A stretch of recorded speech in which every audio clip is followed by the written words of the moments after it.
भागवत कथा के 6वें दिन कथावाचक कुमारी राधिका किशोरी ने रुक्मणी विवाह, कंस वध व उद्धव का ब्रज जाना की मार्मिक कथा अमृतमयी वाणी से रसपान कराया।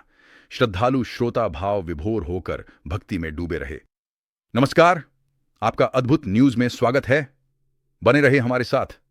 बांदा जनपद के बबेरू क्षेत्र अंतर्गत ग्राम कोर्रम में श्रीमद् भागवत कथा के 6वें दिन कथावाचक बाल व्यास कुमारी राधिका किशोरी ने कहा कि विदर्भ के राजा भीष्मक की पुत्री रुक्मिणी श्री कृष्ण के गुणों की प्रशंसा सुनकर उन्हें मन ही मन अपना पति मान चुकी थी। रुक्मिणी के भाई रुक्मी की शत्रुता के कारण उसने रुक्मिणी का विवाह शिशुपाल से तय कर दिया था। रुक्मिणी ने सदैव नामक ब्राह्मण के हाथों कृष्ण को एक पत्र भेजा, जिसमें उन्होंने अपनी पीड़ा बताई और अपनी रक्षा व विवाह के लिए आग्रह किया। विवाह के दिन रुक्मिणी माता पार्वती की पूजा कर रही थीं। तब श्री कृष्ण ने रुक्मिणी को रथ में बिठाकर द्वारका ले गए। इस हरण के बाद शिशुपाल और रुक्मी ने युद्ध किया, लेकिन वे हार गए। अंत में कृष्ण और रुक्मिणी का विवाह धूमधाम से हुआ। बाल व्यास कुमारी राधिका किशोरी ने कहा कि पौराणिक कथाओं में कंस को मथुरा के दुष्ट और अत्याचारी राजा के रूप में मान्यता दी गई है। भगवान विष्णु ने अपने 8वें अवतार कृष्ण के रूप में जन्म लिया और कंस का वध करके अपने माता पिता को कारागार से मुक्त कराया। तभी से कंस वध का पर्व बुराई पर अच्छाई की जीत के तौर पर मनाया जाता है।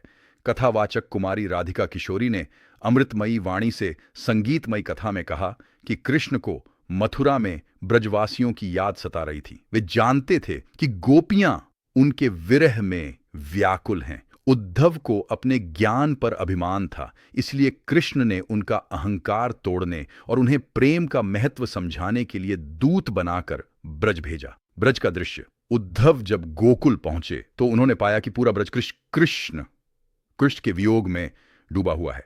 नंद बाबा और यशोदा जी ने उद्धव को कृष्ण समझकर पूजा की, लेकिन जब सच पता चला तो वे फिर से कृष्ण की याद में रोने लगे। उद्धव और गोपियों का संवाद। उद्धव ने गोपियों को निर्गुण निराकार ब्रह्म की उपासना करने और कृष्ण को भूल जाने का संदेश दिया। गोपियों का ज्ञान पर प्रेम की विजय। गोपियों ने अपने प्रेम सिक्त तर्कों भ्रमर गीत से उद्धव के ज्ञान को निरुत्तर कर दिया। उन्होंने कहा कि वे प्रेम भक्ति को छोड़कर निर्गुण का ज्ञान नहीं अपना सकती। गोपियों की भक्ति देखकर उद्धव निशब्द हो गए।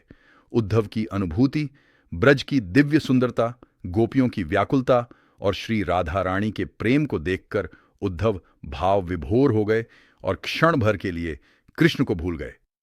ज्ञान के अभिमानी उद्धव जब ब्रज से वापस लौटे तो वे सच्चे भक्त बन चुके थे। उन्होंने कृष्ण से कहा कि मुझे ब्रज की गोपियों के चरणों की धूल मिल जाए तो मेरा जीवन सफल हो जाएगा। सभी श्रोता श्रद्धा भक्ति कथा का रसपान किया। अद्भुत न्यूज संवाददाता शिवविलास शर्मा।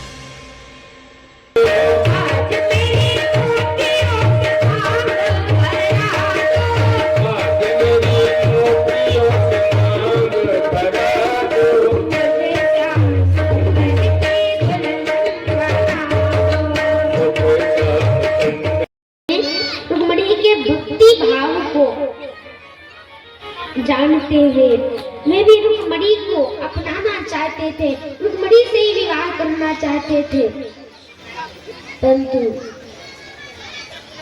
रुक्मिणी जी के बड़े भाई रुक्मी इनके साथ विवाह नहीं करवाना चाहते थे।